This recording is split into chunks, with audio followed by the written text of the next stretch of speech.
Assalamualaikum warahmatullahi wabarakatuh. Kami ucapkan terima kasih kepada Bu Yeni Nur Prilanita selaku dosen pengampu mata kuliah Transformasi Digital yang telah memberikan kesempatan kepada kami untuk menyajikan materi. Pada kesempatan kali ini, kami dari kelompok 3 akan menyajikan materi tentang teknologi digital. Sebelumnya, saya perkenalkan terlebih dahulu anggota dari kelompok 3, yakni ada saya sendiri, Surtiasuti Indriaswari, lalu ada Novia, lalu ada Yupita Vensi Eva, lalu ada Prinastiti Dwi Santika. Next.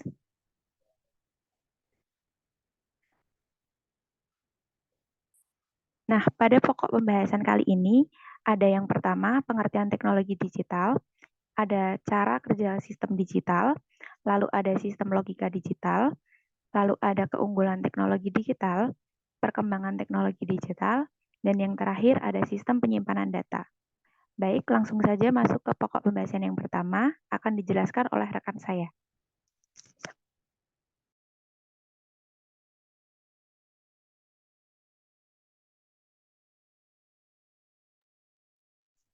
Baik, di sini saya akan menjelaskan mengenai teknologi digital. Menurut Purbahawa Jaharahap, teknologi merupakan ilmu yang menyelidiki cara-cara kerja di dalam teknik. Beliau juga mengungkapkan bahwa teknologi adalah ilmu pengetahuan yang digunakan dalam pabrik dan industri-industri. Menurut KBBI, teknologi merupakan metode ilmiah untuk mencapai tujuan praktis ilmu pengetahuan terapan atau keseluruhan sarana untuk menyediakan barang-barang yang diperlukan bagi kelangsungan dan kenyamanan hidup manusia.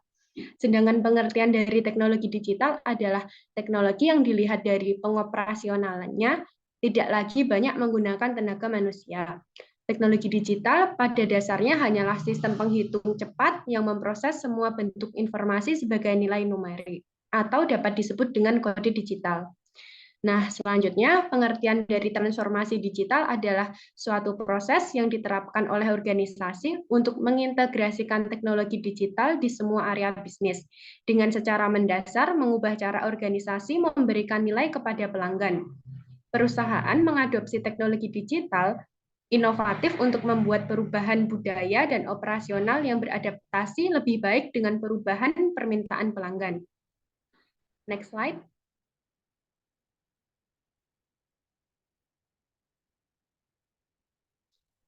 Baik, selanjutnya ada cara kerja sistem digital.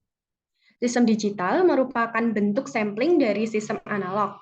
Pada sistem analog sendiri terdapat amplifier di sepanjang jalur transmisi. Setiap amplifier menghasilkan penguatan atau gain, baik menguatkan sinyal pesan maupun noise tambahan yang menyertai di sepanjang jalur transmisi tersebut. Digital pada dasarnya dikodekan dalam bentuk bilangan biner. Besarnya nilai suatu sistem digital dibatasi oleh lebarnya atau jumlah bit atau disebut juga dengan bandwidth. Jumlah bit juga sangat mempengaruhi nilai akurasi sistem digital. Pembahasan selanjutnya akan dijelaskan oleh teman saya.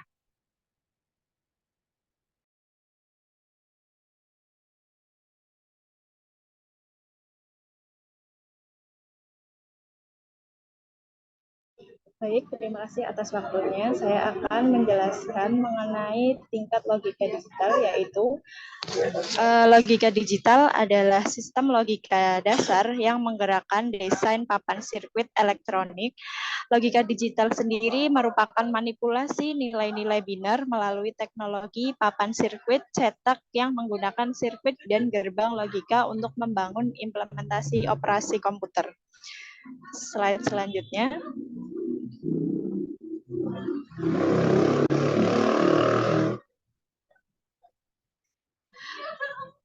Kemudian ada keunggulan teknologi digital. Nah, keunggulan ini menawarkan biaya yang lebih rendah, sehingga keandalan lebih baik, dan pemakaian ruangan yang lebih kecil, serta konsumsi daya yang lebih rendah. Kemudian, membuat kualitas komunikasi tidak tergantung pada jarak. Selanjutnya ada ideal untuk komunikasi data yang semakin berkembang. Teknologi digital menyediakan kapasitas transmisi yang besar, serta yang terakhir data atau informasi yang disampaikan lebih utuh sebagai sebuah jaringan, siapapun dapat mengirimkan atau melakukan transmisi data atau atau informasi secara penuh kepada siapapun. Selanjutnya akan dijelaskan oleh rekan saya.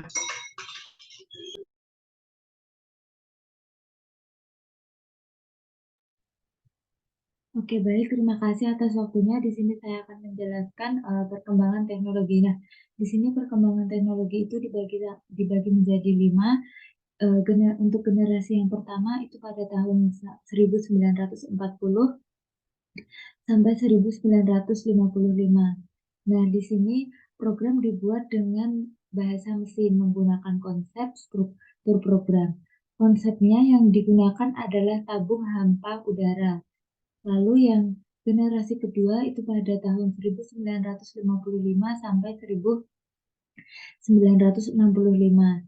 Nah, itu dijelaskan kapasitas memori kapasitas memori utama cukup besar. Konsepannya yang digunakan adalah transistor yang jauh lebih kecil dibandingkan tabung hampa udara, menggunakan mechanic table dan mechanic disk yang berbentuk remove disk, mempunyai kemampuan proses real time dan real set.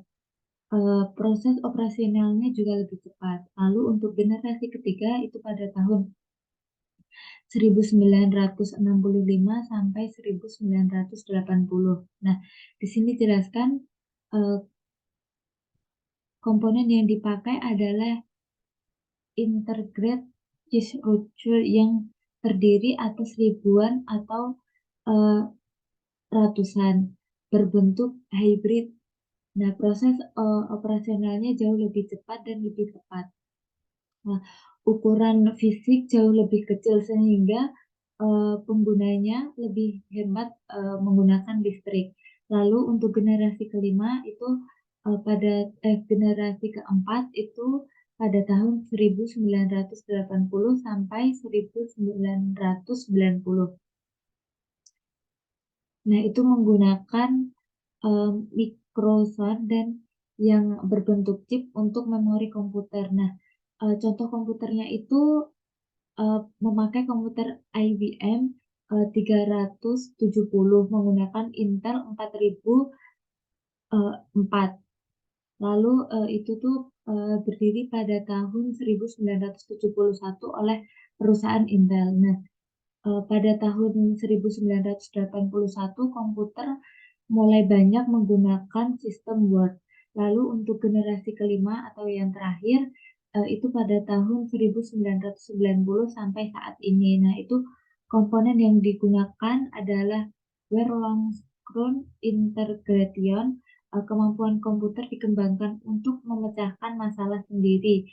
Lalu mulai dikembangkan komputer yang dapat menggantikan chip. Jepang adalah negara yang mempelopori komputer hingga memasuki generasi kelima ini. Materi selanjutnya akan dijelaskan teman saya.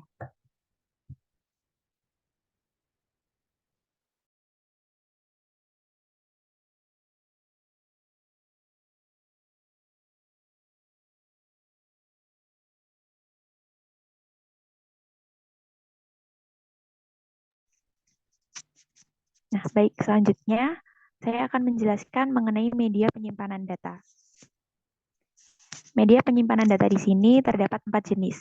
Yang pertama ada jenis cakram optik, yakni disk optik digunakan untuk menyimpan atau mencadangkan berbagai informasi seperti foto, film, file audio, dan data yang tak berubah. Contohnya dari disk optik sendiri ada DVD, CD, DVD-RS, CD-RS, dan Blu-ray. Lalu yang kedua ada jenis penyimpanan data solid state. Solid state sendiri adalah suatu perangkat yang mudah digunakan untuk memeriksa, memperbarui, mentransfer berbagai data, dan contohnya ada flash drive dan kartu memori, lalu juga ada penyimpanan internal dalam perangkat digital. Untuk jenis yang ketiga, ada jenis magnetik, yakni alat penyimpanan data yang ditutupi dengan lapisan magnetik dan menyimpan data dalam bentuk track, tempat, dan sektor. Contohnya seperti hard disk, zip disk, dan floppy disk. Untuk jenis yang terakhir, ada jenis cloud, yakni penyimpanan file berbasis online atau digital yang mengandalkan koneksi internet. Contohnya ada iCloud, Google Drive, Dropbox, dan masih ada beberapa contoh lainnya. Next.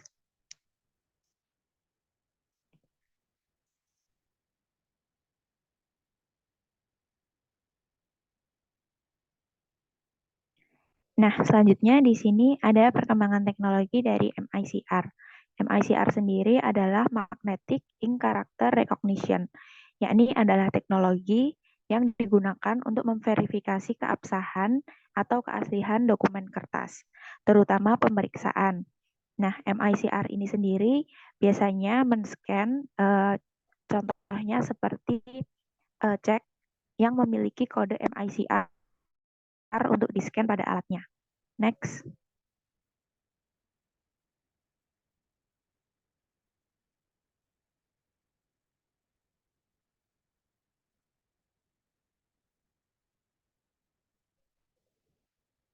Nah, selanjutnya ada perkembangan dari barcode.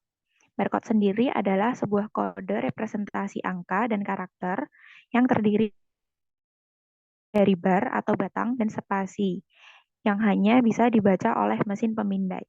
Namun perkembangan sekarang barcode juga sudah berubah menjadi digital dan bisa di-scan menggunakan kamera handphone. Next.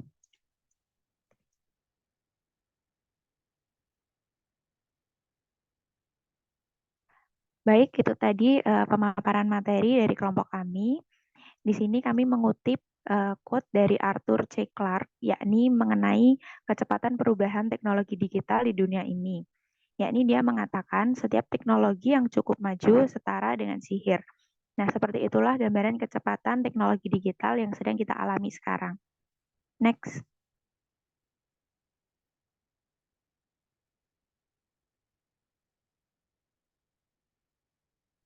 Baik, sekian materi yang bisa kami sampaikan. Ada kurangnya kami mohon maaf dan kami ucapkan terima kasih. Wassalamualaikum warahmatullahi wabarakatuh.